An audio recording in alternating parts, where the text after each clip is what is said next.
In this video, we will learn how to combine images and objects using the clipping mask feature. First, insert an image from storage folder.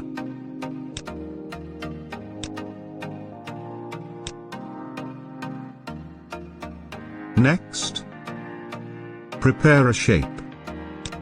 For example, circle.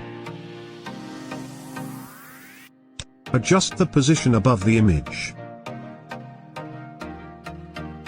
Selection of both object, clipping mask, and make. If you want to edit, double-click and adjust.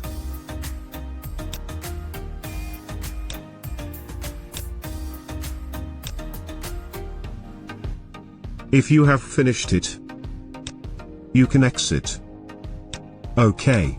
If you like this video, don't forget to click like, so YouTube will recommend this video to other friends.